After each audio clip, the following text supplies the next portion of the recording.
Why did no one ever look her in the eyes anymore? 3 years. That's how long Sarah Martinez had been stationed at the main security gate of Naval Base Coronado. 3 years of scanning IDs, checking clearance tags, and waving through people who rarely remembered her face. The California sun had burned the color out of her uniform shoulders, the asphalt under her boots had memorized her steps, and even the sound of the base's morning sirens had become part of her pulse. Every morning at exactly 600, she stood at her post, spine straight, eyes steady, performing her duty with the kind of precision only repetition can carve into a person's bones. She used to think someone would notice. The way she double-checked every barcode, the calm tone she used with impatient officers, the way she handled violations with firmness instead of fear. But the truth was simpler and heavier. Nobody noticed the gate guard. The heroes were always beyond the fence. The jets screamed overhead like they owned the sky. Helicopters chopped the horizon into a rhythm that made conversation impossible. Convoys rolled past, carrying people with ranks and destinies far greater than hers. And through it all, Sarah stood by the metal booth, the forgotten heartbeat of a military machine too vast to feel its own pulse. Most days were quiet, predictable. She'd exchange clipped greetings, process paperwork, and fade back into the background hum of routine. But every once in a while, she caught glimpses, not of glory, but of something she couldn't name.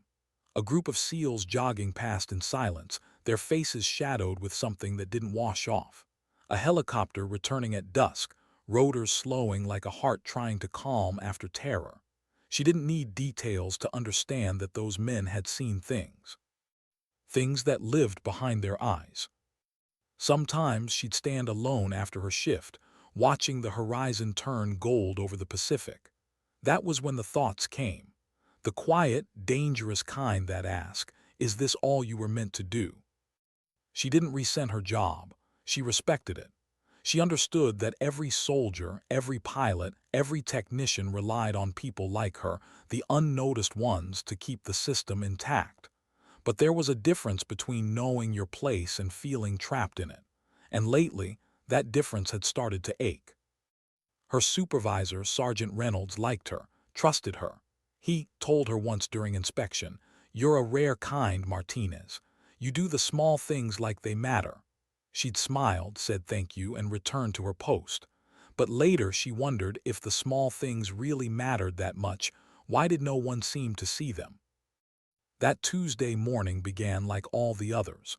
Early lights spilling over the base, the hum of engines, the taste of burnt coffee from the guard shack. But there was a subtle shift in the air, a tension she couldn't quite name. Maybe it was the chatter on the radio. Maybe it was the line of black SUVs parked near administration. Whatever it was, the rhythm of the day had changed. "High-level visit today," Reynolds said, glancing up from his clipboard. "Special operations returning from overseas. Keep your eyes open." Special operations.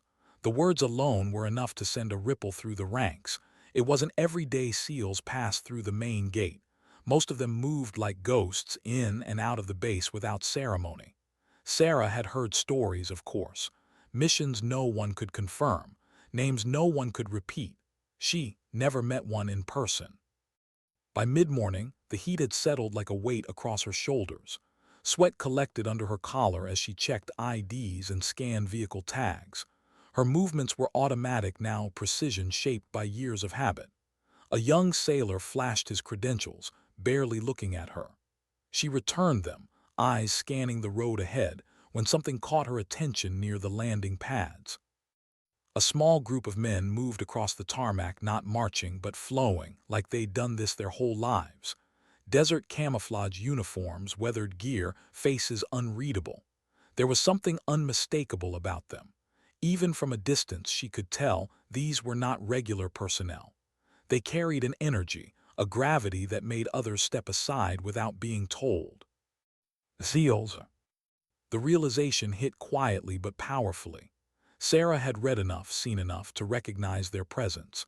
These were the men who went where others couldn't, the kind who lived on the edge of chaos and somehow came back from it. She felt a strange mix of awe and distance. They belonged to a world she could never touch. Hours passed, the tension deepening. Then, around 1,000 hours, her radio crackled, a sharp burst of static before the voice came through. Base security, all checkpoints be advised. Incoming convoy. SEAL Team 7 returning from overseas deployment. Maintain full protocol. Sarah straightened instantly. Her pulse picked up, but her face remained calm. Training kicked in. No matter who came through that gate, the rules didn't change. Identification, verification, clearance confirmation. Every step mattered. Still, this was different. By noon, she heard it, the low thunder of approaching helicopters, 2 of them. She stepped out from her booth, hand over her eyes as the air filled with the chop of rotor blades. The sound was deafening, a roar that swallowed the base for a moment. Dust whipped across the asphalt. Shadows moved behind the helicopter glass, shapes of men who had lived inside another world for months. The first helicopter landed hard, the second hovering for a beat before settling beside it. A dozen figures stepped out, sunburnt, silent, purposeful. No cameras, no applause, just quiet efficiency. The kind that only comes from those who have seen too much. Minutes later, a convoy of vehicles rolled toward her gate. Black SUVs, military plates, security flags fluttering from the antennas. Sarah took a slow breath, grounding herself. This was no ordinary checkpoint inspection. This was the threshold between war and home. The first SUV stopped at her post. A staff sergeant rolled down the window, handing her a stack of IDs. SEAL Team 7, returning from deployment. His tone was clipped, professional. Sarah nodded, taking the cards, her eyes scanning each one with the precision of a machine and the reverence of a ritual. Each face on those IDs told its own story, men who had vanished into classified missions, now returning to a world that would never truly understand them. She handed back the cards one by one, her focus absolute. Then she saw the second vehicle, the man inside. Commander Michael Torres. Even before she read his credentials, she knew. There was a gravity to him, not arrogance, not rank, but something quieter, a kind of presence that pulled attention without asking for it. His face was lined with fatigue, his uniform plain, but his eyes were sharp, observant, alive in a way that most people were. Sarah stepped forward, forcing her breathing steady as she requested his identification.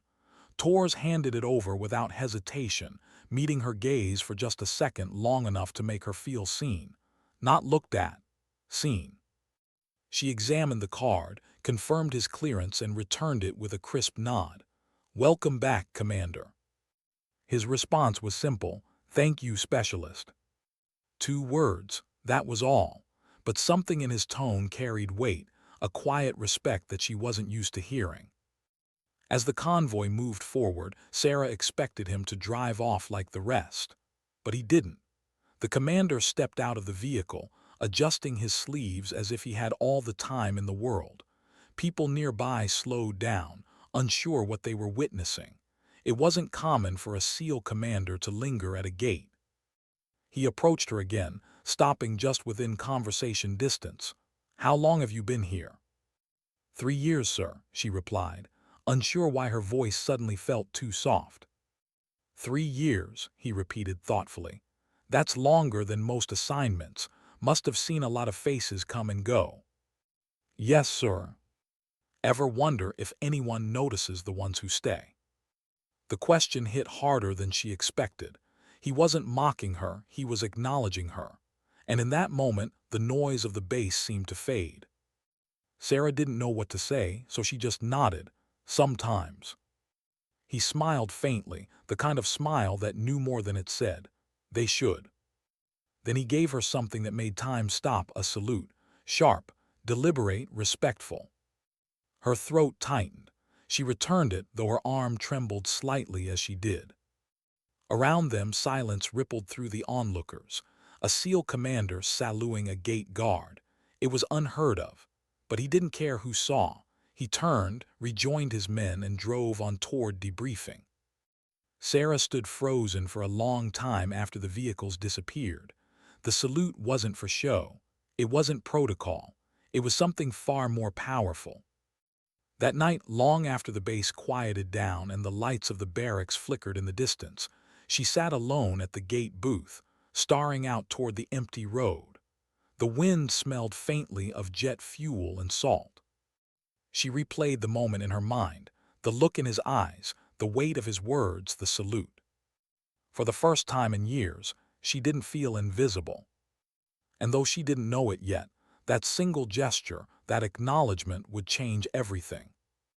Because sometimes, all it takes to rewrite a life is for one person to finally see you.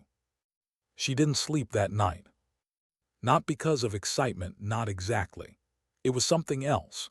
A weight in her chest she couldn't name. Every time she closed her eyes, she saw the commander's face, calm, unreadable, and that impossible salute replaying in her mind like a scene she wasn't sure had really happened. By morning, she almost convinced herself it had all been exaggerated in her memory. Maybe it was just a polite gesture, a quick acknowledgement between soldiers. Maybe she'd made it more than it was. But when she arrived at her post, people were watching her differently. The morning sun had barely cleared the barracks when Corporal Hayes passed her booth and smirked. "So, you and the SEAL commander, huh?" She frowned. "What do you mean?" He shrugged. "Word travels fast. Commander Torres stopped at your gate yesterday, talked to you, saluted you apparently. Whole base is buzzing." Sarah froze. The metal clipboard in her hand suddenly felt heavy. "It wasn't like that," she said quietly. Hayes chuckled. "Doesn't matter what it was. A SEAL commander doesn't salute a gate guard every day. People notice that kind of thing." Then he walked off, leaving her in the still rising heat, heart thudding against her ribs. She wished people would forget. The last thing she wanted was attention, especially the wrong kind. She hadn't done anything special. She'd just done her job. That was all she ever did. But part of her, the part she'd tried to bury, felt something else. A tiny flicker of pride she wasn't sure she had a right to feel. By midday, the convoy was gone and the base had returned to its usual rhythm. Jets screamed overhead. Trucks rumbled past. Yet Sarah's world felt slightly tilted. Every ID she checked, every salute she returned carried a new weight. She couldn't stop thinking about the commander's question. "Ever wonder if anyone notices the ones who stay?"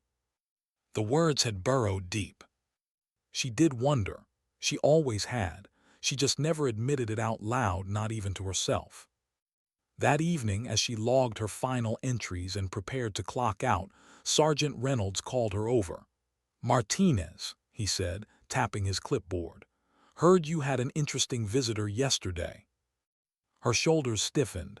"Yes, sir. Commander Torres came through the checkpoint." Reynolds raised an eyebrow. "He spoke to you?" "Yes, sir, briefly." "And he saluted you?" Sarah hesitated. "Yes, sir." Reynolds studied her for a long moment, not unkindly, just curious. "You know what that means, don't you?" She shook her head. "It means he saw something. Those guys don't waste gestures, especially not that one." He paused, voice lowering. "Don't think too small about yourself, Martinez. Some people get noticed for a reason." That night she sat in her tiny barracks room staring at the base beyond her window. The world felt the same, yet different. Maybe Sergeant Reynolds was wrong. Maybe it was just courtesy, but maybe, just maybe, it was. Days passed. The story of the salute spread like quiet wildfire. Most people treated it like gossip. Some called her lucky. Others looked at her with mild resentment, as if she'd been given something she didn't deserve. Sarah ignored them all. She focused on her work, more meticulous, more deliberate than ever. If anyone was watching now, they wouldn't find a single flaw. 3 days after the encounter, her radio buzzed with an unusual directive. "Specialist Martinez, report to Administrative Office, Building 14A, 900 hours." Her stomach dropped. That was the base command building, a place she'd never been summoned before. The kind of place where careers could change, for better or worse. That night she barely slept again. Her mind looped through every possibility. A transfer, a reprimand, maybe even disciplinary review if someone thought she'd overstepped. She tried to convince herself it was nothing. But deep down, she knew this was about the commander. The walk to Building 14A the next morning felt longer than any march she'd done in training. The base buzzed with life around her, but she barely heard it. Her boots hit the pavement in rhythm with her pulse. By the time she reached the polished double doors, her hands were cold despite the heat. Inside, a clerk looked up from his desk. "Specialist Martinez, Colonel Williams is expecting you, second floor." Colonel Patricia Williams, base commander. Sarah had seen her from a distance, never up close. A woman whose name carried the weight of discipline and excellence. Sarah climbed the stairs, the click of her boots echoing off the walls. She knocked once, heard a crisp enter, and stepped inside. Colonel Williams sat behind a broad desk, sunlight glinting off framed medals and photographs of past deployments. Standing beside her, in dress uniform, was Commander Michael Torres. For a second, Sarah forgot how to breathe. "Specialist Martinez," the colonel began, gesturing toward a chair. "At ease, have a seat." Sarah obeyed, every muscle tense. Colonel Williams flipped open a folder. "I've reviewed your service record, 3 years at base security, no disciplinary actions, commendations for attention to detail and reliability. I also see multiple applications for advanced security training." She looked up. "Denied due to quota limits, not performance, correct?" "Yes, ma'am," Sarah managed. "Good." The colonel closed the file gently. "Commander Torres requested this meeting. He has something to say." Torres stepped forward. His voice was low, steady, the same calm authority she remembered from the gate. "Colonel Williams," he said, "when my team returned from deployment, Specialist Martinez processed our entry. Her professionalism was exceptional. She followed protocol to the letter, no shortcuts, no hesitation. That kind of consistency matters. It keeps people like me alive." Sarah's throat tightened. She looked down, unsure how to respond. The commander continued. "Too often, support personnel go unnoticed, but I make it a point to acknowledge excellence wherever I see it. Martinez has the discipline and presence we need in higher-level security operations. I've recommended her for consideration in the Special Operations Security Program." Silence filled the room. The colonel's eyes softened just slightly. "That's a serious endorsement, Commander." He nodded. "So is her work." Sarah blinked. She wasn't sure if she'd heard right. Special Operations Security. That was the unit responsible for protecting high-value missions, the people who worked shoulder to shoulder with elite teams. It was more than a promotion. It was everything she'd once believed was out of reach. The colonel leaned back. "Specialist, I trust you understand the weight of this recommendation. The role would demand additional training, security clearances, and operational readiness evaluations. It's not ceremonial. It's earned, and it's difficult." "Yes, ma'am," Sarah said softly. "You have 48 hours to decide whether to pursue it," the colonel said. "If you do, the process begins immediately. If not, you'll remain at your current post. No shame either way." Sarah stood at attention. "Understood, ma'am." As she turned to leave, Commander Torres stopped her. "Martinez," he said quietly. She met his eyes. "You don't get chances like this often, but you made this one happen. Don't forget that." When she stepped out into the sunlight again, she felt weightless and heavy all at once. The sky seemed too bright, the air too sharp. A promotion, maybe a test, definitely. For the next 2 days, she wrestled with the decision. She walked the length of the base at night, replaying her life in uniform. The long hours, the invisibility, the small victories no one saw. Was she ready to step into a world where mistakes carried real consequences, not paperwork but lives? She thought about her father, a mechanic who taught her that discipline wasn't about glory. It was about doing the right thing when no one was watching. She thought about the people who'd passed her booth without seeing her, about the loneliness that had settled into her bones. Then she thought about that salute. By the second morning, her answer was clear. At 900 hours sharp, she stood again in front of Colonel Williams's desk. "Ma'am, I'd like to accept the opportunity." The colonel nodded once. "Good, you start next week." Just like that, the gears began to move. Background checks, training schedules, transfer papers. The following week, she stepped into a new uniform, heavier with insignia and expectation. Gone were the long, still hours of the gate. In their place, classroom walls filled with tactical diagrams, instructors who spoke in abbreviations and numbers, and the constant hum of anticipation. Her days became an endless loop of drills and tests, weapons retention, threat assessment, access control for high-value assets, response to intrusions, emergency coordination with SEAL units. She learned how to read a scene before stepping into it, how to feel tension in the air before it broke. At first, the pressure threatened to drown her, but each time she faltered, she remembered that quiet voice saying, "You made this happen." Weeks blurred into months. Her instructors began to notice her focus, her refusal to rush even the smallest detail. They said she had the stillness of someone who knows the cost of mistakes. Commander Torres visited the training compound once during a field exercise. He didn't say much, just observed, arms crossed, expression unreadable. But when she caught his eye during a simulated breach scenario, he gave her a small nod. Approval, recognition. It was enough. By the time she graduated, Sarah Martinez was no longer the invisible gate guard. She was a certified security specialist, trained to guard the very people she once watched from afar. The irony wasn't lost on her. The fence she'd once stood behind was now behind her. Still, late at night, she sometimes thought about the gate, about the girl who stood there for years believing she didn't matter, about how a single moment of acknowledgement had rewritten everything. And she wondered how many others were still standing in silence, waiting for someone to see them too. The world teaches you to chase recognition, but she was learning something different. Dignity isn't in being seen. It's in standing tall, even when no one's looking, until someone finally does. She had never heard silence sound that loud before.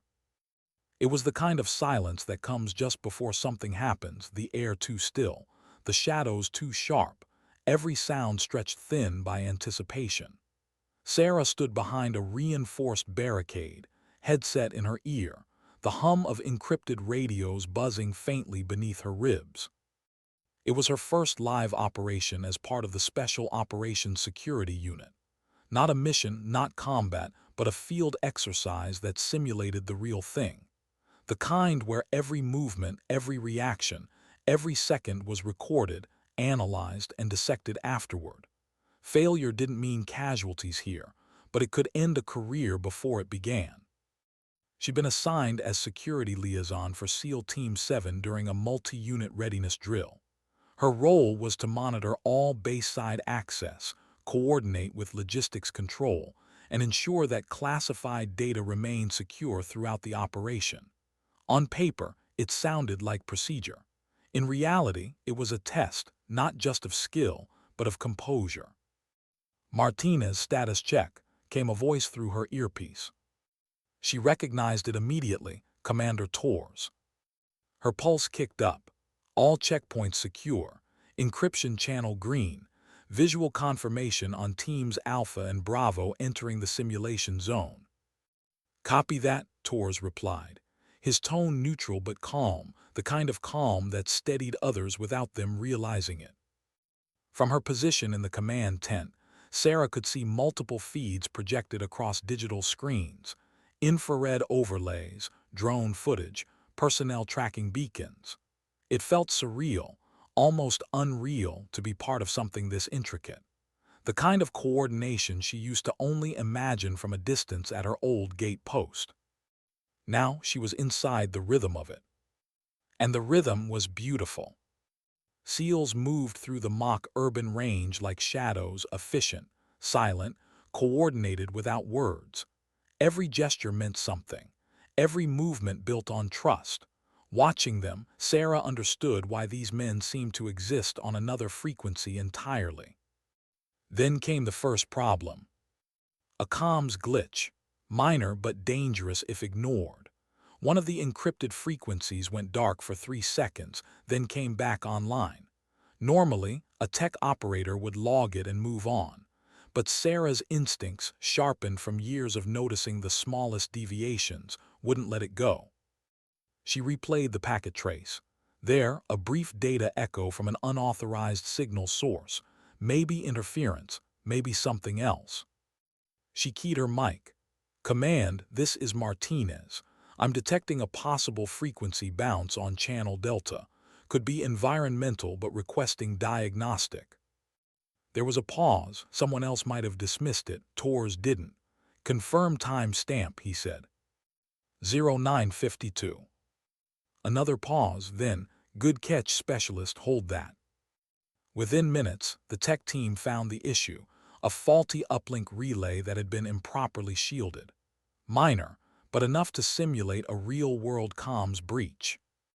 When the after-action report came in hours later, Sarah's observation had prevented what would have been logged as a major exercise failure. Her note had been precise, professional, nothing flashy. But in that precision lay the difference between competence and excellence. That night, when the base lights dimmed and the after-drill debrief finally ended, Torres found her sitting outside the tent, helmet resting beside her. He didn't say "good job." He didn't need to, he simply nodded. "Details," he said. "That's what keeps people alive." Sarah smiled faintly. "Just doing my part, sir." "That's exactly what makes it matter," he said. Then he left back into the darkness, where his team was already preparing for another run. Weeks passed. Training blurred into operations, operations into briefings, briefings into nights so late she forgot what day it was. Her uniform began to carry the faint marks of long hours, creases from armor straps, faded edges from the California sun. But her eyes were different now. They held something steadier. She'd become known for her calm under pressure, the quiet professionalism that made others breathe easier. Even among the SEAL support staff, she'd earned a reputation. The one who never panicked, never raised her voice, never made excuses. But inside, Sarah still felt the weight of every decision. Every clearance code, every access denial, every call she made carried invisible consequences. She'd begun to understand what the commander had once meant about details. They weren't small. They were everything. And yet, for all her growing confidence, something lingered. A question that followed her like a shadow. Would she ever truly belong here? She wasn't one of them. She didn't go into the field. She didn't breach doors or extract hostages or dive into black water under fire. She stayed in the background, unseen, unthanked, ensuring the system didn't break. And yet, wasn't that exactly what she'd been doing all along? Some nights when the others slept, she'd walk the perimeter of the base and stare at the chain-link fences she once guarded. The sound of the ocean was constant, low, endless, indifferent. It reminded her that every human life on that base was built on invisible routines. People like her. People who made sure things worked when no one else thought about them. But the quiet pride she carried was mixed with something harder, a kind of longing. She missed simplicity. The gate had been small, yes, but it had been hers. One evening, after a 16-hour rotation, she found herself sitting on the edge of the helipad, boots dangling, watching the last light fade over the Pacific. The horizon looked like a burning line, the kind that made you think about endings, about choices, about the weight of what you carry. She heard footsteps behind her. "Didn't take you for the reflective type," a familiar voice said. She turned. Commander Torres stood a few paces away, helmet tucked under his arm. His uniform was streaked with dust. He'd been out running field drills again. "Everyone's reflective at some point," she said. "Some just hide it better." He smiled. True. He looked out at the horizon beside her, silent for a long moment. "You did well today." She raised an eyebrow. "The simulation." He nodded. "You caught something the others didn't. That's the difference between protocol and awareness. You've got the latter." "Awareness doesn't sound very heroic," she said softly. Torres chuckled. "That's because it's not supposed to. Heroics get people killed. Awareness keeps them alive." The words lingered between them, carried by the salt wind. He looked at her then, not as a superior officer, but as someone trying to understand. "Tell me something, Martinez. Why'd you enlist?" The question startled her. She hesitated. "Because I wanted to serve." "Everyone says that," he replied gently. "What's your real reason?" She exhaled, the truth slow to find its way out. "My father, he used to fix aircraft at a civilian hangar. Said the military was the one place where effort mattered more than luck. I guess I wanted to believe that." Torres nodded slowly. "You were right, it does matter, just not always the way people expect." They stood in silence again, the sound of the sea filling the gaps words couldn't. Then he said, almost quietly, "You know, I've met hundreds of soldiers who wanted to be noticed. Very few who wanted to matter. You strike me as the second kind." Sarah looked down, uncertain what to say. Compliments weren't something she knew how to hold. They felt heavy, undeserved. "Thank you, sir," she said finally. Torres gave a faint smile. "Don't thank me yet. The work only gets harder from here." Then he turned, walking away toward the hangars, leaving her with nothing but the hum of the bass and the echo of his words. The following weeks brought a new level of responsibility. Sarah was assigned to direct oversight during multi-unit exercises, a position typically reserved for senior specialists. Her decisions now shaped the safety protocols of entire operations. Mistakes weren't theoretical anymore. They had names, faces, families. The pressure was constant, the expectations higher than ever, but Sarah met them one quiet, deliberate step at a time. Still, even as she excelled, she couldn't shake the feeling that something waited on the horizon, something she couldn't see yet. It came one evening during a lay tower training cycle.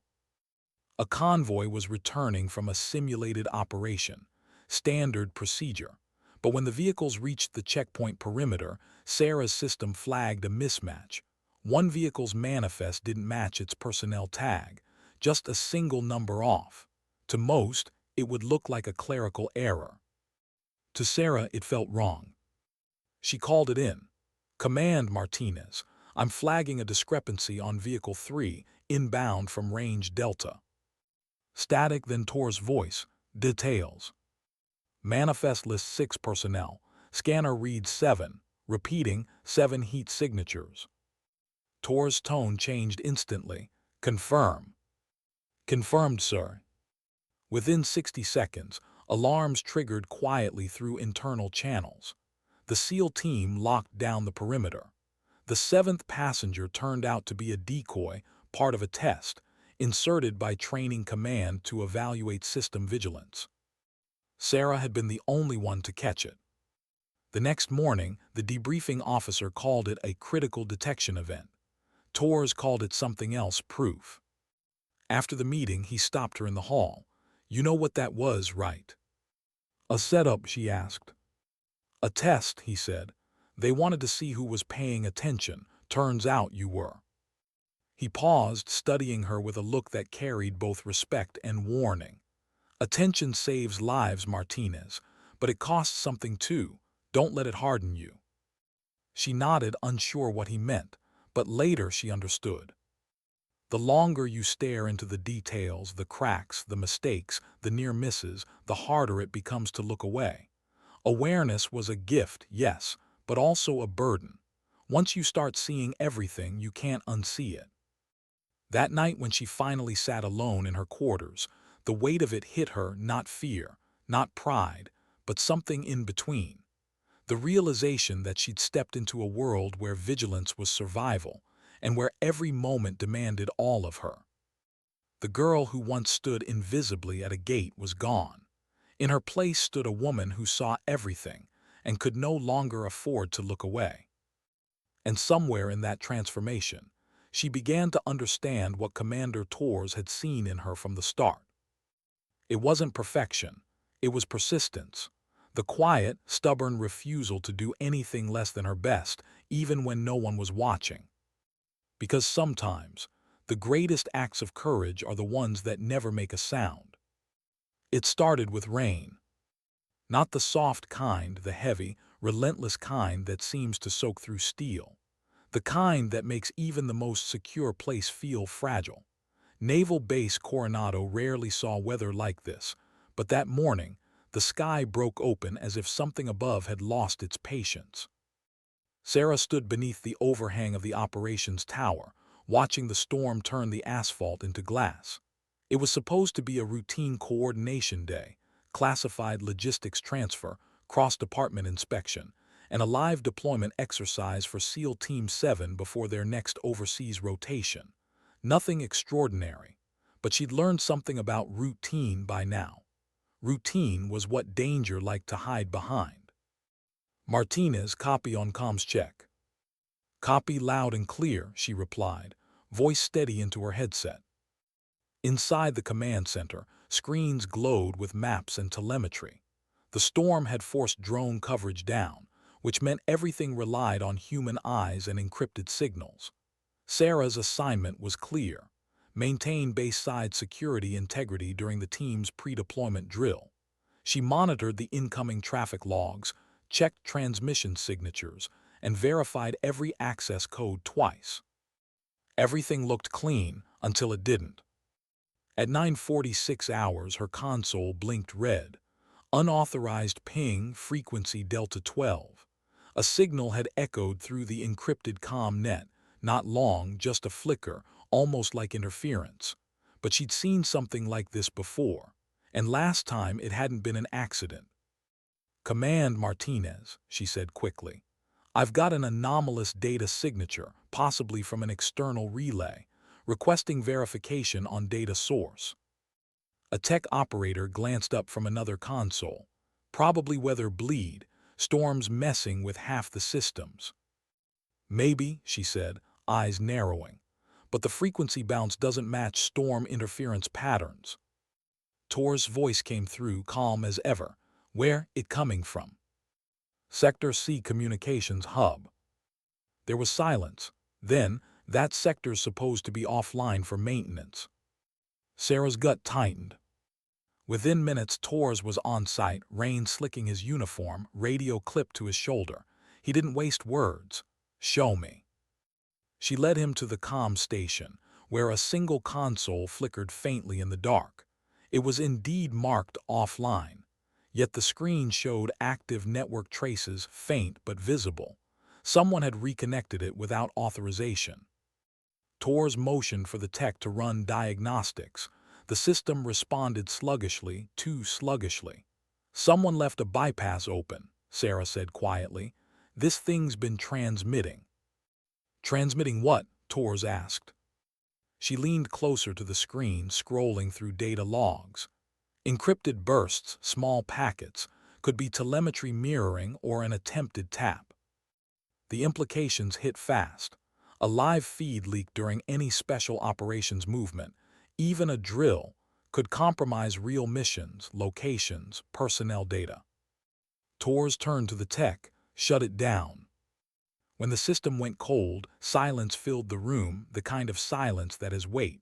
Tors looked at Sarah. You saw this before anyone else? Yes, sir. His eyes held hers for a second, sharp, unreadable. Then he said, good. Now you're going to help me find out who did it. The next 12 hours blurred into controlled chaos. The storm intensified, grounding aircraft, delaying drills, forcing most personnel indoors. It should have been a reprieve. Instead, it turned into lockdown. Security teams swept every hub connected to the compromised relay. Command ordered a full network audit. Most believed it was internal error, a maintenance oversight. But Torres didn't. Neither did Sarah. Something about the pattern was too deliberate.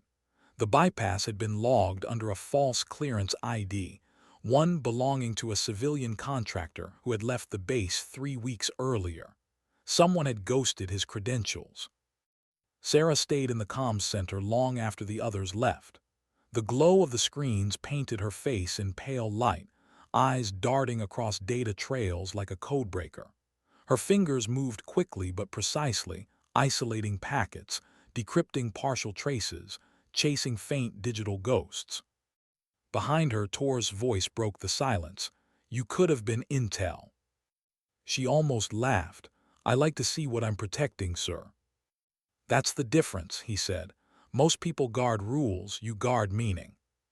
She didn't answer, but the words stuck with her. By midnight, she found it, a pattern hidden in the data bursts.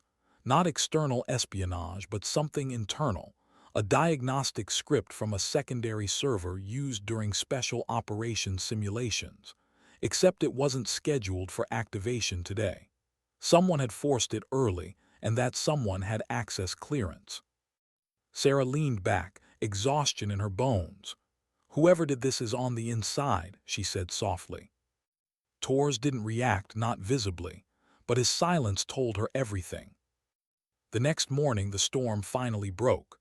The base gleamed under a washed-out sky, but inside, tension clung like humidity.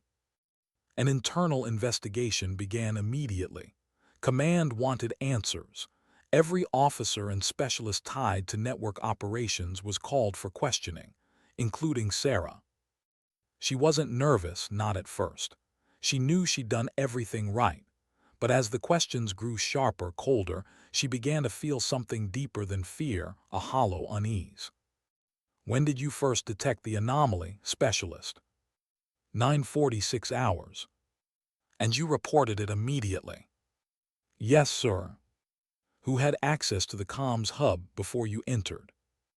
"I don't know. The logs were incomplete." "Incomplete?"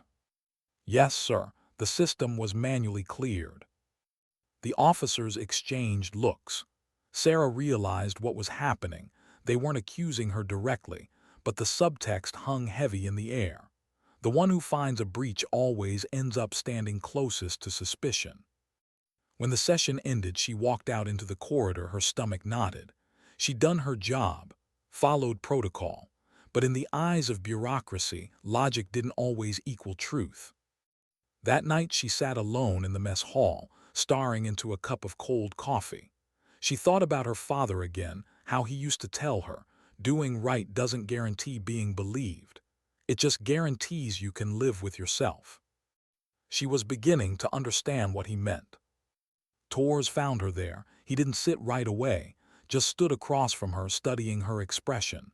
"You're being questioned," he said. "Yes, sir." "You holding up?" She gave a faint smile. "I've been invisible before. I can handle silence." He nodded slowly. "Command's under pressure. They'll chase every lead, even the wrong ones. It's not personal." "I know," she said, "but it feels that way." For a long moment neither spoke. Then Torres said quietly, "You did the right thing, Martinez. I'll make sure they know that." "Why?" she asked. "Why stick your neck out for me again?" He gave a faint smile. "Because when you find someone who actually gives a damn, you don't let them get crushed for it." Something in her chest loosened at that. She didn't thank him, he wouldn't have wanted her to, but she met his eyes and that was enough. 2 days later, the truth came out. The breach had been caused by a contractor working under a third-party maintenance firm, a man who'd failed to properly deactivate his credentials before leaving the project. The anomaly wasn't espionage. It was negligence. But if Sarah hadn't caught it, the oversight could have compromised active operation files during a real mission. The report credited her for rapid anomaly detection, preventing potential data leakage. But the commendation didn't feel like relief. It felt like aftermath. When the tension settled, Torres called her into his office. His tone was quieter than usual. "Martinez," he said, "you saved us from a potential security failure that would have had real consequences." "I just did my job, sir." He leaned forward slightly. "That's exactly what you said last time." She didn't smile. "It's true." Torres nodded slowly. "There's something I've learned in this line of work. The people who say, 'I just did my job,' are the ones who keep everything from falling apart." She wanted to believe him, but something about the whole experience had changed her. She'd seen how easily truth could blur under pressure, how doing the right thing didn't always feel righteous. The realization wasn't bitter. It was sobering. The world wasn't divided into good or bad, right or wrong. It was built on choices made in gray light, the kind that burns quietly after the storm. Weeks later, during a late-night perimeter patrol, she stopped by the old main gate. The booth was empty now, replaced with a new automated system. But her reflection in the glass still looked like the girl who once stood there every morning at 600, believing her world would never change. She smiled softly to herself. "Guess someone did notice," she whispered. The hum of the base surrounded her, distant engines, faint radio chatter, the ocean in the background. It wasn't glory she felt. It wasn't pride either. It was something quieter, deeper. The kind of peace that comes when you finally understand your purpose. Because in a world where everyone chased visibility, she had found something better, significance. And as she turned to leave the gate for the last time, her radio crackled. "Martinez, report to Ops. Commander Torres requesting your presence." She exhaled, straightened her shoulders, and walked toward the lighted buildings beyond. The storm had passed, but somewhere ahead another was already waiting. They told her deployment would feel different. They were right.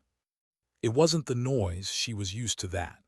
Not the constant movement, not the rigid structure, not even the ache in her shoulders from body armor that never quite fit right. What struck her was the quiet between the noise, the hollow kind that carried every heartbeat like an echo. Her first overseas assignment wasn't frontline combat. She wasn't there to fight, not in the traditional sense. She was there to guard something just as vital, the information, the channels, the coordination that kept the mission alive. She'd been attached to SEAL Team 7 for a classified field operation, somewhere across the ocean, the kind of place that doesn't exist on maps but leaves its scent in the air. The team's objective wasn't hers to know. Her job was to ensure that everything leaving or entering their network was secure. No leaks, no mistakes. Still, she could feel it, the gravity of where she was, the edge between war and silence. "Welcome to the sandbox," one of the SEALs joked when she arrived at the forward operating base. His grin was tired, the kind that hid things laughter couldn't wash away. The base was small, a cluster of tents, comms towers, and supply containers baked under a sun that felt too close. The air smelled of sand and oil, and the horizon shimmered with heat. Everything about it felt temporary, fragile, as if it existed only for as long as the mission demanded. Commander Torres met her outside the comms tent, his uniform dusted and sun-faded. "You ready for this?" he asked. "I think so, sir." He gave a faint smile. "No one's ever really ready. Just stay sharp. Out here, details are the difference between memory and mistake." She nodded, hearing the weight behind his words. Her work began immediately. 12-hour shifts monitoring secure lines, verifying encrypted transmissions, cross-checking access points. The comms tent became her world, the hum of servers, the glow of screens, the smell of dust and machine oil. Every transmission she approved carried unseen consequences. Every misstep could cost lives she'd never meet. At night, when the others slept, she'd step outside and watch the desert stretch under the stars. It was strange, the same sky she'd seen back home above Coronado, but it felt different here. Closer, quieter, lonelier. The days bled together. Then came the mission. A short-range night operation. The SEALs were moving to intercept a target convoy suspected of transporting stolen military intelligence. Sarah's role was simple: maintain signal encryption, manage satellite relays, monitor the secure feed. She wasn't going anywhere, but she would be there in every sense that mattered. "Comms check," Tor's voice crackled in her headset. "Comms green," she replied. "Copy that, we move in 5." The minutes that followed felt longer than hours. From her position in the command tent, Sarah watched the small tracking icons move across the map display. 8 signals, SEAL Team 7. 8 people who trusted her systems, her vigilance, her judgment. The operation began smoothly. The convoy appeared on infrared exactly as predicted. Communication was clear. The first phase of the intercept went flawlessly. Then, static. Not much, just a flicker. Her pulse jumped. "Command to Team 7, signal fluctuation detected. Reconfirm uplink integrity," she said quickly. No reply. She tried again, still nothing. The feed blinked once, twice, then stabilized, except one of the tracking icons had stopped moving. Her mouth went dry. "Team 7, this is Martinez. Confirm status on Delta member." Tor's voice came through, strained but controlled. "Delta's hit. Non-fatal, we're holding position." Her breath caught. She looked at the feed, the icon still, pulsing faintly. A name attached to it: Petty Officer Dean Keller. She didn't know him personally, but she knew his face, one of the men who'd smiled at her on her first day in the field. Her hands hovered over the console. Training told her to stay procedural. Humanity told her not to. Tor's came back through the radio. "Martinez, I need an alternate extraction path. Fast. Main route's compromised." She pulled up the digital map, mind racing. The desert terrain was a maze of ridges and dried riverbeds. The main path was blocked, but if they diverted southeast. "There's a secondary route 2 clicks out," she said. "Unmapped in the grid, but you can use it as a low-visibility corridor. Coordinates transmitting now." Seconds later, she watched the icons adjust course. The line of motion resumed, slow, unsteady, but moving. Minutes passed like hours. Her eyes stayed glued to the screen. Every time the signal wavered, she stopped breathing. When it steadied, she exhaled. Finally, Tor's voice came through, heavy with fatigue. "Team 7 en route to base. Package secured, casualty stable. Good work, Martinez." Only then did she realize her hands were shaking. The debrief happened the next day under a sky washed pale with heat. The team returned worn, silent, eyes sunken from exhaustion and dust. Keller was alive, arm bandaged, pale but breathing. He gave her a nod as he passed her tent, and it was enough. Later, during the official report, Torres singled her out. "If Specialist Martinez hadn't rerouted us, we'd have been cut off completely. Her situational call saved time we didn't have." Sarah felt every eye turned toward her, but she didn't speak. Praise never sat comfortably on her shoulders. She just nodded once, hands folded behind her back. Afterward, Torres approached her privately. "You okay?" "I should be asking you that, sir." He gave a tired smile. "I'm fine, but I know what it feels like hearing it through a headset, knowing you can't do more. It's its own kind of battle." She didn't respond, but her eyes said enough. That night she couldn't sleep. The base was quiet, save for the wind scratching across the canvas of her tent. She replayed the mission in her mind, the flicker in the signal, the sound of static, the frozen icon on the screen. She told herself Keller was alive, that she'd done everything right, but right didn't mean easy. At some point past midnight, she stepped outside. The desert air was cold, sharp. Above her, stars stretched endlessly, indifferent to what had happened below them. She stood there a long time, thinking about all the invisible threads that connect one person's life to another's. How a single second, a single decision, could draw the line between survival and loss. For years she'd wanted to matter. Now she understood what that really meant: It wasn't glory. It wasn't recognition. It was responsibility. And responsibility was heavy. She thought of her father again, of the words he used to repeat when fixing planes under an open hangar roof. If you're going to hold the line, hold it steady. Someone else's life might be flying on it. Now she understood. The mission's success brought quiet commendation. Official reports labeled it routine field exercise with adaptive command efficiency. The words felt too small. They always did. But something had shifted in Sarah and in how others saw her. She wasn't just the gate girl anymore or the new security specialist. She was part of the network, the invisible structure that made the impossible possible. Even so, she felt the distance growing between who she was and who she'd become. The old world, the one of ordinary routines and small dreams, had vanished. In its place was something sharper, colder, more defined by duty than desire. A few days later, as the base prepared to rotate personnel, Tors found her near the comms array, recalibrating transmitters. "You ever wonder," he asked, "why people like us do this?" She glanced up. "You mean people who don't sleep?" He smiled faintly. "People who choose silence over comfort." She thought for a long moment before answering.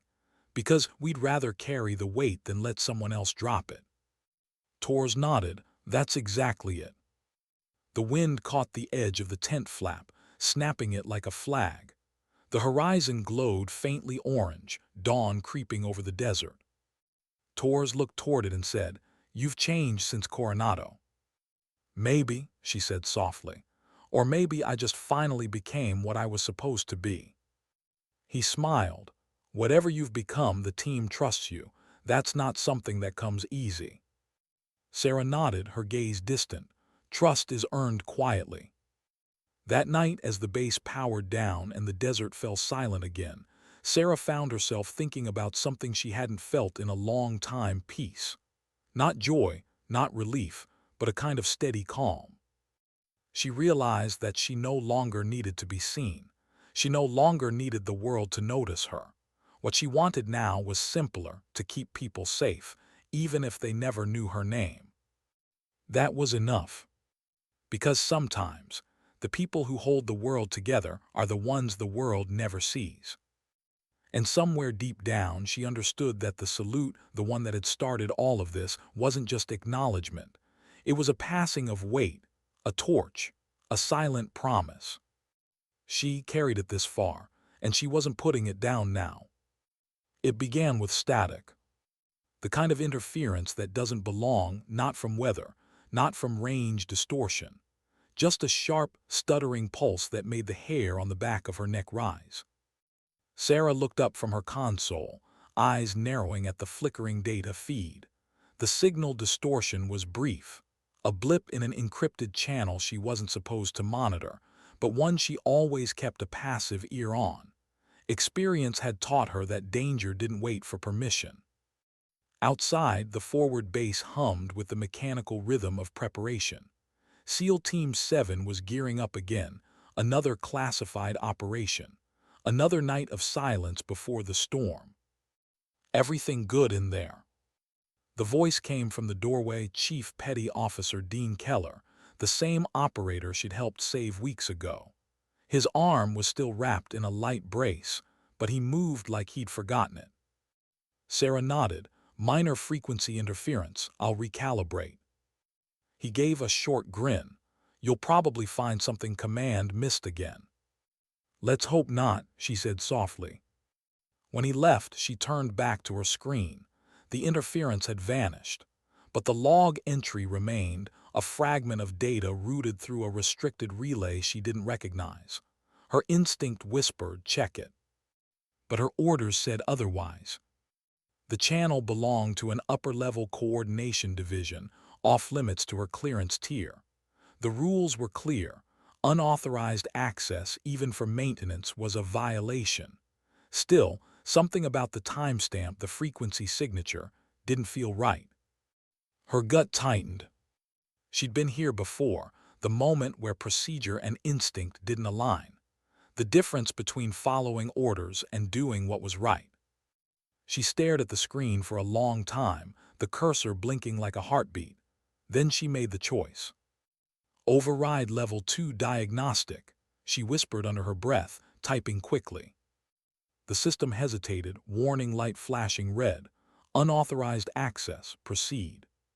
She pressed yes. For a moment, nothing happened. Then a series of encrypted files opened, coded message packets. She skimmed the metadata, heart pounding. The signal wasn't internal at all. It was an external relay piggybacked onto the mission's satellite channel. Someone outside the base was trying to mirror their transmissions. Her blood ran cold. She checked the routing ID. The source address wasn't hostile, it was listed as Coalition Liaison HQ. Friendly, official. But the encryption header didn't match Coalition format. Someone had spoofed the signature. Her radio crackled to life before she could react. Martinez, this is command. We're live in 5. SEAL Team 7 rolling out. Comms green. She froze for a second, then forced her voice steady. Comms green, sir. All systems stable. The words tasted like metal in her mouth. She wanted to shout no, they're not, but she didn't have proof, not yet. If she interrupted now without evidence, the operation could stall. Orders were orders. But if she said nothing... Her eyes flicked to the data feed. The false signature pulsed again, faint, rhythmic. Someone was watching, listening. She swallowed hard and keyed her mic. Commander Torres, this is Martinez. Request confirmation on uplink security. His voice came back calm. Confirmed secure. Why? Possible relay interference, sir. Minor anomaly. Environmental. She hesitated, probably, continuing to monitor. The silence that followed felt endless. Copy that, he finally said. Keep me posted. She leaned back in her chair, the room suddenly too small. Her mind raced. She could escalate, report to upper command, initiate a network lockdown. But doing so would break protocol, halt the mission, and put Tor's team in limbo mid-deployment. She needed more proof. So she dug deeper. Minutes turned into an hour. She traced the false signal through a string of mirrored relays, each one more sophisticated than the last. Whoever had built it knew exactly how to hide in plain sight. Then she found it, a live echo returning from outside Coalition range. Someone was intercepting mission telemetry in real time. Her heart slammed against her ribs. She had to act. She opened the secure channel. Command, this is Specialist Martinez. Recommend immediate network lockdown. Possible active breach. Her transmission cut out. Static filled the line. She tried again. Nothing. Her console went dark. The power grid had been isolated. Come on, she whispered, typing commands manually. Every interface she tried rejected her clearance. It wasn't just a breach, someone had overridden her authority. Her mind raced. They're inside the system. She grabbed her radio backup channel only used for emergencies. Commander Torres, this is Martinez. Comms compromised. I repeat, comms compromised. You're being traced. For several seconds, all she heard was static. Then, copy, we'll switch to blackout mode. Do what you need to do, Specialist. That trust, blind and immediate, was enough to steady her hands. She bypassed the console firewall manually, fingers moving faster than she thought possible. Every second counted. If the external signal had already mapped the SEAL's field transmissions, they could be tracked, ambushed. Her training wasn't designed for this, but instinct was. She found the breach's root code, hidden in a protocol shell labeled Base Command Authorization. Someone high up had used their clearance to insert the vulnerability. She froze. If she deleted it without permission, she'd be erasing a command key, an act that could be considered insubordination. If she didn't, people could die. Her throat tightened. She thought about her father's words again. If you're going to hold the line, hold it steady. She made her choice. System command, she whispered. Override route, purge relay. The console screamed warnings. She ignored them. One by one, the false relays vanished, severed connections blinking out like dying lights. Finally, the main feed stabilized, secure again. She exhaled, collapsing back in her chair, drenched in sweat. The radio clicked. Tor's voice came through, calm but rough with static. Martinez's signal stabilized. What happened? Internal compromise, she said quietly. I neutralized it. You sure? Yes, sir. A long pause, then copy. We'll debrief after extraction. She lowered the radio slowly, the weight of what she'd done pressing down hard. She had just broken a dozen security protocols, overridden command systems, and erased an authorization key belonging to someone far above her pay grade. When the mission ended successfully 6 hours later, her relief was short-lived. By morning, she was summoned to the operations boardroom. The tone was formal, the faces colder. Colonel Williams sat at the head of the table, expression unreadable.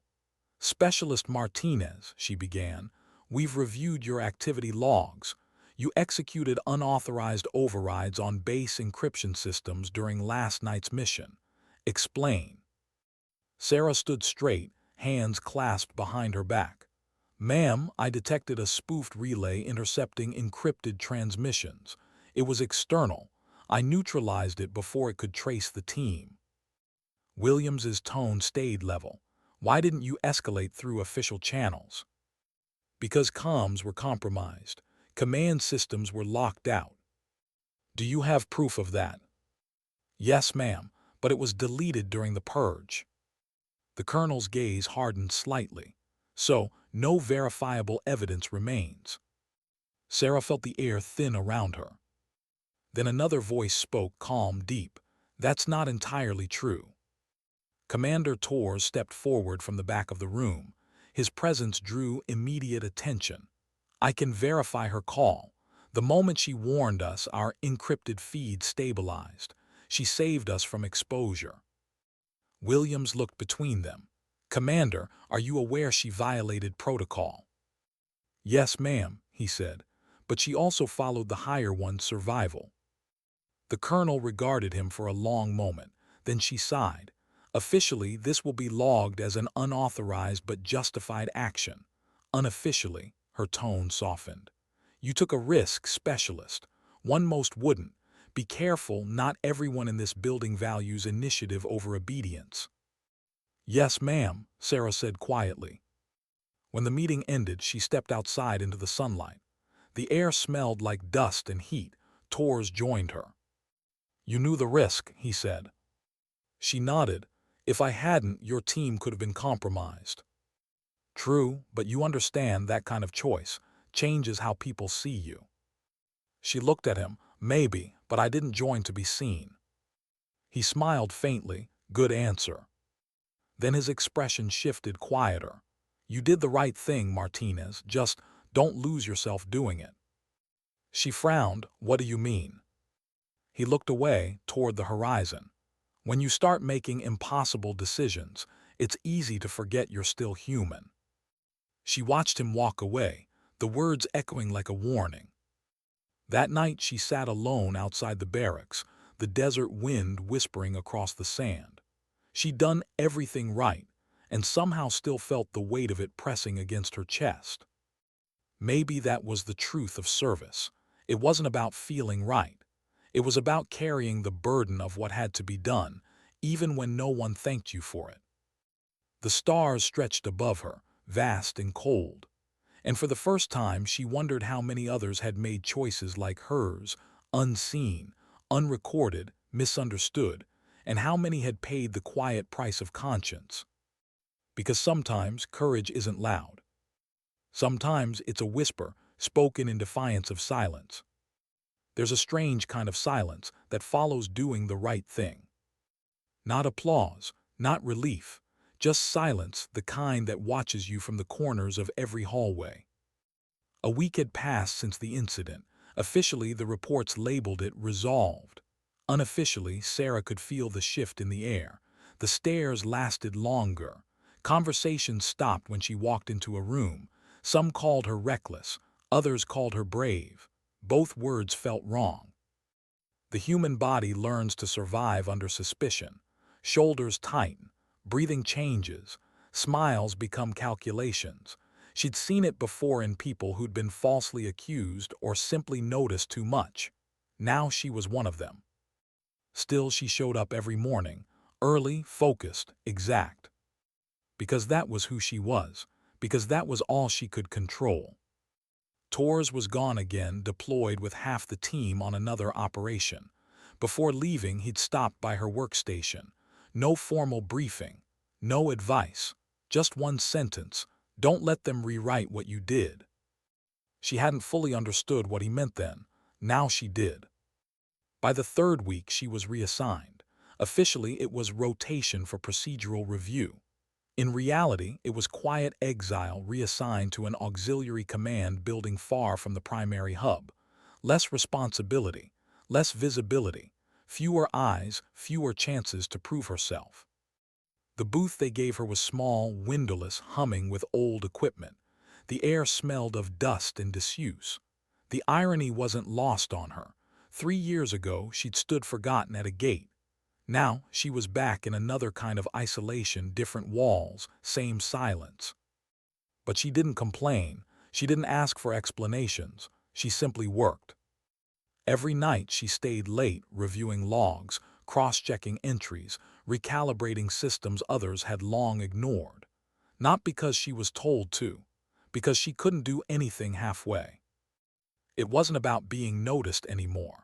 It was about staying worthy of being noticed once. The days blurred together. Rain turned to heat. The desert outside shimmered, and the hum of the servers became her only company. Sometimes she'd think about that moment, the split second before she'd overridden the system, the decision that had changed everything. She'd do it again, she knew that, but she couldn't deny what it had cost. One night near midnight, she was still there, staring at code streams when a shadow appeared in her doorway. Still here. She looked up. It was Keller, the SEAL she'd once rerouted to safety. He looked different now, leaner, sharper, eyes more tired. The kind of tired that doesn't come from lack of sleep, but from what you've seen and can't forget. "Couldn't sleep," she said, "so I figured I'd make myself useful." He leaned against the doorframe. "You always were." For a long time, neither spoke. The hum of the servers filled the silence. Then Keller said, "We heard what happened about the override." She kept her eyes on the screen. Word travels fast. "Among the wrong people, yeah." He stepped closer. "You did the right thing, Martinez. Everyone on our team knows it. Torres knows it. But not everyone up the chain likes when someone proves the system isn't perfect." She smiled faintly. "The system never was." "Yeah," Keller said, "but it doesn't like reminders." He paused, watching her a moment. "You saved lives. That doesn't disappear, even if paperwork says otherwise."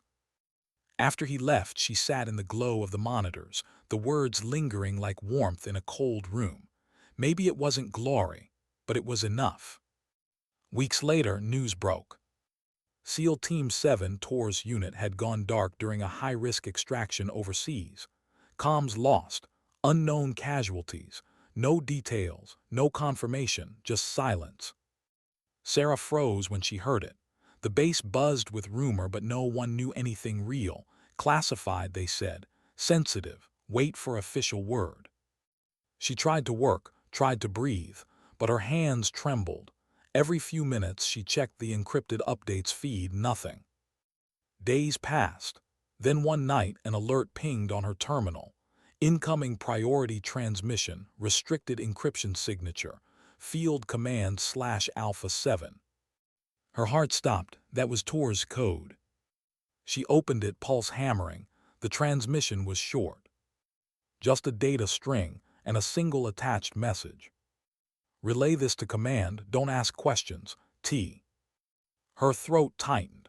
The message had no timestamp, no origin data, but it was his, she could tell from the brevity, the precision.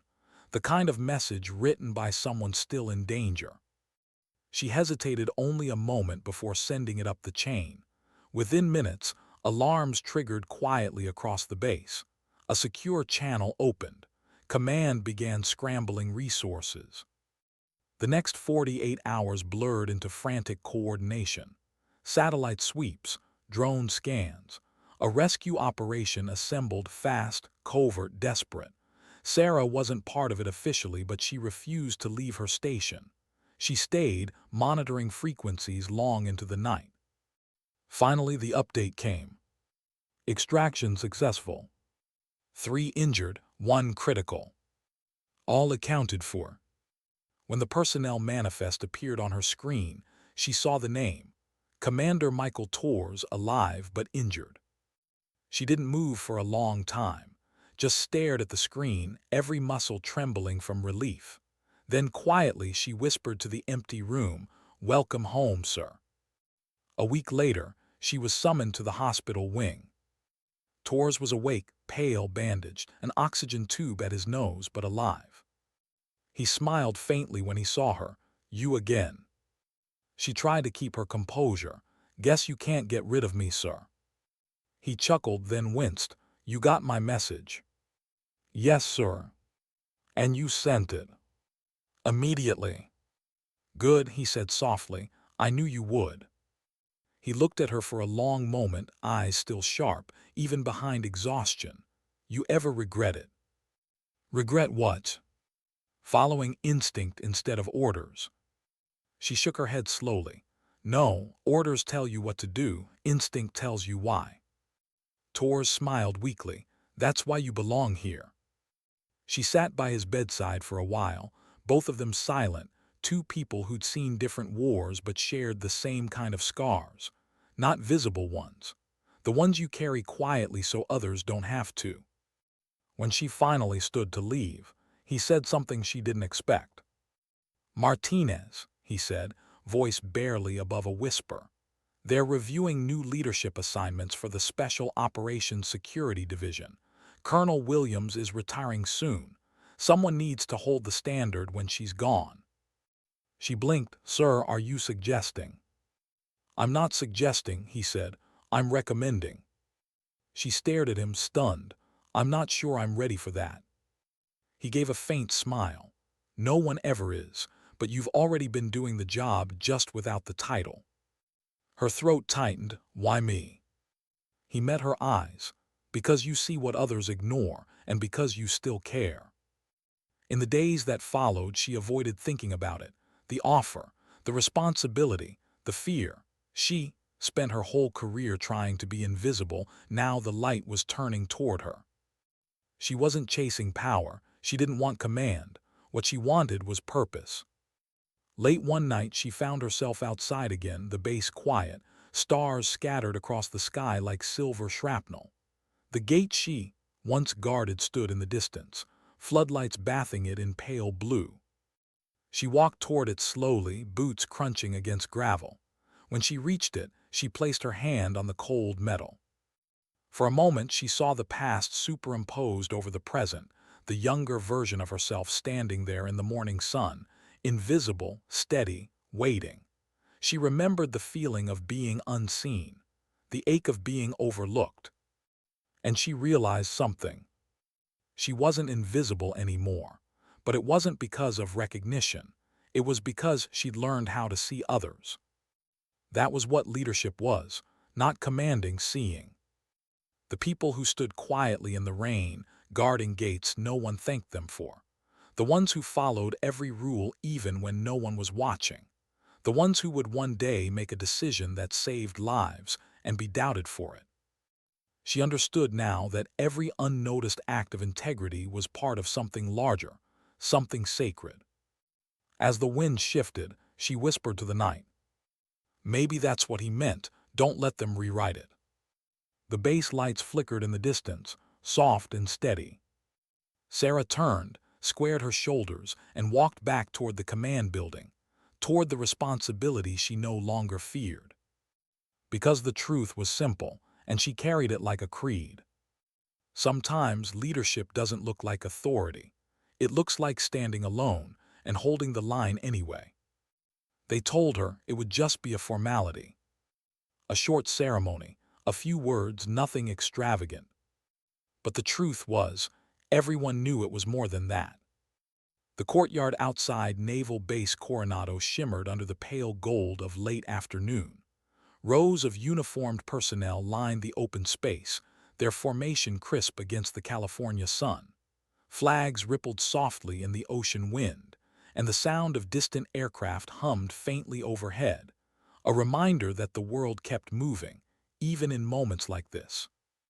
Sarah stood at the edge of the stage, the polished metal of her new insignia catching the light. Lieutenant Sarah Martinez. It still didn't feel real.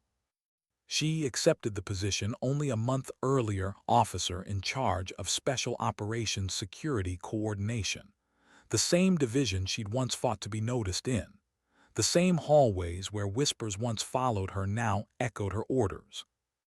The change wasn't glamorous. It wasn't sudden. It was built piece by quiet piece out of years of unseen effort, of choices no one else wanted to make. When word of her appointment spread, some called it overdue, others called it controversial, but even her harshest critics had gone silent when Commander Tor's recommendation reached the chain of command, backed by Colonel Williams herself. Two respected names had stood behind her, and that had made all the difference. Still, she hadn't done this for the approval. She'd done it because she finally understood what her father had always tried to teach her. That integrity isn't what you show when others are watching. It's what you hold onto when you're alone. The ceremony began quietly, as all meaningful things do. Colonel Williams, now days away from retirement, took the podium. The years had softened her voice, but not her presence. Today, she began, we recognize a service member whose journey reflects what the military is truly built on, not rank, not medals, but character, dedication, the willingness to stand firm when no one is watching. Her gaze found Sarah in the front row. Lieutenant Martinez's record speaks for itself, but what cannot be captured on paper is her courage, the kind that doesn't seek recognition, the kind that lives in silence. Sarah's throat tightened. Around her, the audience was still officers, specialists, and enlisted personnel who had all heard her story in fragments, each adding their own weight to it. Williams continued, "It is easy to lead when orders are clear. It is harder when the right choice is the harder one. Lieutenant Martinez chose integrity over comfort, duty over fear, and vigilance over convenience. For that, the Navy does not simply commend her, it learns from her." The applause that followed was quiet at first, respectful. Then it grew, wave after wave, echoing against the courtyard walls. Sarah rose when her name was called. Her steps toward the stage felt heavier than they should have. Every echo of her boots carried memories, the gate booth, the long mornings, the silence, the salute that started it all. She stood before Colonel Williams, who smiled faintly. "You've earned this, Lieutenant." Sarah saluted, firm and steady. The colonel returned it with pride. Then she turned toward the assembled personnel. Hundreds of eyes, dozens of ranks, and somewhere near the back, a familiar silhouette, broad-shouldered, moving with the careful pace of recovery. Her breath caught. Commander Tor's. He shouldn't have been walking yet, not after the injuries he'd sustained overseas.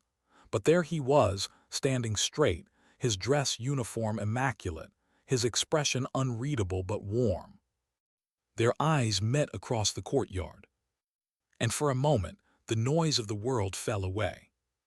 When the ceremony concluded, Sarah stepped down from the stage, metal cool against her chest. People congratulated her, shook her hand, called her ma'am for the first time. But her mind wasn't there. It was on the man approaching slowly through the crowd. Torres stopped a few feet away. His limp was subtle but real. He looked older somehow, not in years, but in weight. The kind of weight you only earn by surviving what others don't. "Lieutenant," he said, voice calm as always. "Commander." "Congratulations." They finally caught up to what some of us already knew. She smiled faintly. You shouldn't be on your feet yet. Didn't want to miss this. He paused, studying her. You did good, Sarah. It was the first time he'd used her first name. I only did what anyone else would have done. He shook his head. No, you did what most wouldn't. She looked away, eyes glinting against the sunlight. Was it worth it? She asked quietly. What? All of it, the fights, the risks, the lines crossed. Torres was silent for a moment. Then he said, if it leads to someone like you standing here, then yes, it's worth every scar. The words hit harder than she expected. Before she could respond, he took a slow step back, straightened his posture despite the pain, and raised his hand in a crisp salute. For the second time in her life, the world stopped. 3 years ago, he'd saluted her at the gate, a nameless guard doing a thankless job. That salute had rewritten her life. Now standing before him in the uniform of a commissioned officer, she returned it, her hand steady, her eyes unwavering. The crowd around them quieted, sensing the weight of the moment. The ocean wind carried the sound of distant gulls, the soft clatter of flags against poles. When he lowered his hand, he smiled. Looks like we're even. She shook her head. Not even, sir, just full circle. He laughed, that low, weathered laugh that somehow held pride and pain in the same breath. Fair enough. Later, when the courtyard emptied and the sun dipped low, Sarah remained for a while. The metal on her chest caught the last orange light. Her reflection shimmered faintly in the glass of the administrative building. Not the young guard she once was, not the idealistic dreamer who wanted to be seen, but the woman she'd become. Still, composed, quietly strong. She thought of all the people who had stood unseen like she once had, the gate guards, the mechanics, the clerks, the watchstanders on lonely night shifts, the ones who made the machine work without applause. She realized something then, something so simple it almost broke her heart. The salute had never been about rank. It had been about recognition, about dignity, about the silent bridge between those who fight and those who make it possible for them to come home. Her entire journey had been built on that one truth, that every role mattered, every act of care carried forward unseen. She whispered to herself, it's not the uniform that gives the honor, it's the person inside it. The wind caught her words, scattering them into the twilight. Behind her, the bass loudspeakers carried the final call of the day, retreat. The flag was lowered in slow precision, the bugle echoing through the stillness. She turned toward it and saluted one last time, the gesture sharp and sure, a perfect mirror of the one that had changed her life. As the final note faded, she dropped her arms slowly and exhaled. It wasn't triumph she felt. It wasn't pride. It was peace, the kind that only comes after years of walking through storms and finding your own light at the end. Later that evening, she walked the old route along the perimeter road, past the main gate, her gate. The booth still stood there, newer now, automated, manned by others. But she could still see herself in it, younger, quieter, dreaming of more. She smiled. Every great journey begins with something small, a post, a task, a promise. And sometimes a salute. The lights of the base shimmered behind her, reflected in the wet asphalt. She paused one last time, looking toward the empty checkpoint as if saying goodbye to an old friend. You did your job, she whispered. Now it's my turn. Then she walked on, the rhythm of her boots steady against the earth, the sound fading into the distance, one step at a time, the same way she'd walked her entire career. And if anyone had been watching her from the shadows, they might have mistaken her quiet figure for just another soldier finishing a long day. But the truth was simpler. She wasn't just a soldier anymore. She was the proof that unseen work mattered, that integrity could outlast politics, that the smallest acts could echo into history. Because sometimes dignity doesn't speak. It simply acts. And when it does, the world changes quietly.